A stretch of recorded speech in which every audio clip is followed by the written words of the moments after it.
The Treasury then deposits the newly created currency into the various branches of the government, and the politicians say, "Hey, thanks for that." And the government does some deficit spending on public works, social programs, and war. The government employees, contractors, and soldiers then deposit their pay in the banks. Now, this may come as a shock to you, but when you deposit your currency with the bank, you're not actually depositing it into an account to be safely held in trust for you. Instead, you're actually loaning the bank your currency, and within certain legal limits, they can do with it pretty much anything they please. This includes gambling in the stock market and loaning it out, at a profit, of course.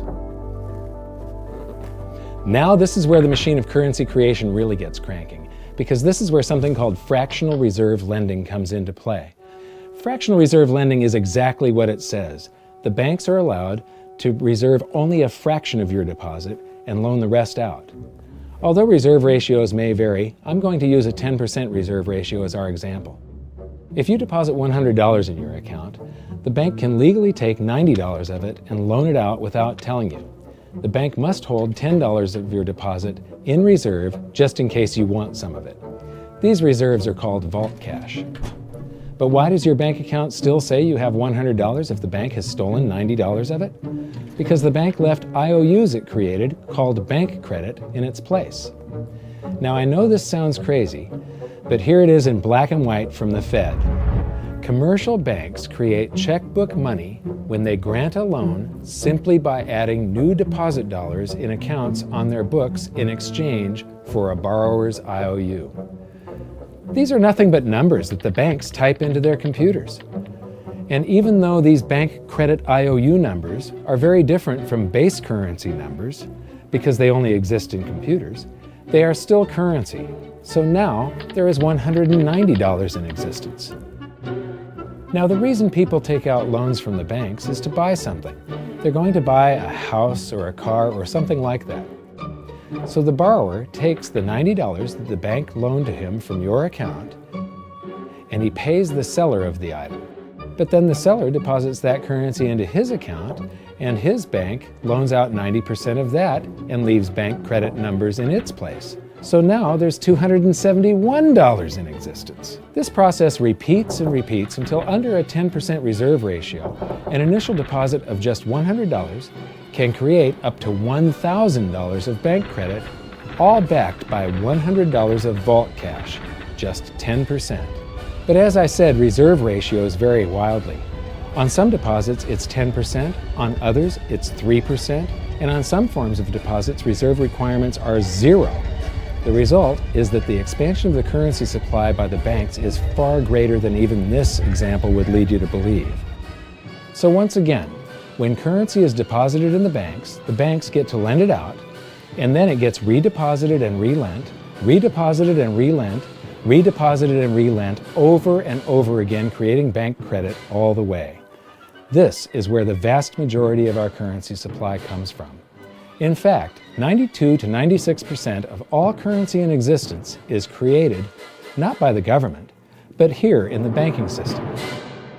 Now, massive amounts of currency spewing into society may at first sound like a fun idea. That is, until you remember one of the most important hidden secrets of money from episode 1, that the prices of everyday goods and services act as a sponge on an expanding currency supply. The more currency we have, the more prices rise. This is where inflation comes from. The true definition of inflation is an expansion of the currency supply. Rising prices are merely the symptom. So our entire currency supply is nothing but a couple of bucks whipped up in this hocus-pocus scam where the Treasury and the Federal Reserve swap glorified IOUs, and a bunch of numbers that the banks just type into their computers. That's it. That's our entire currency supply. It's nothing but a supply of numbers. Some of them printed, most of them typed, and there is nothing else. But if you thought that was crazy, get ready to enter the twilight zone of modern economics. We work for some of that currency supply.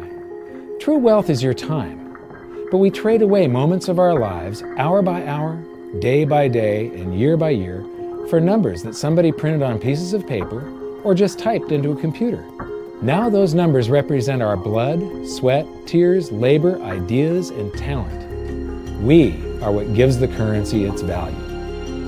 But here comes the really cruel joke. We work hard so that we can save some of that currency, so that we can pay the tax collector in the United States, it's known as the IRS. They then turn it over to the Treasury so that the Treasury can pay the principal plus interest on that bond that the Federal Reserve bought with a check drawn on an account that has nothing in it. Now let's do a recap on this section, because this is where the system begins to rob you and I on a massive scale. Much of our taxes are not used for schools, roads, and public services, but to pay interest on bonds that the Federal Reserve bought with a check drawn on an account that has nothing in it. The Federal Reserve is committing fraud. But here's one of the biggest secrets of them all. Before the establishment of the Federal Reserve, there was no need for personal income tax. The Federal Reserve was created in 1913, and that very same year, the Constitution was amended to allow income tax. Do you really think this was just a coincidence? Ask yourself how much income tax you've paid over your lifetime. Much of it has been silently siphoned away into the hands of those who own the system. Yes, this system has owners. Who they are is an even bigger secret that we'll get to shortly. But first, we need to understand the mumbo-jumbo of the so-called debt ceiling.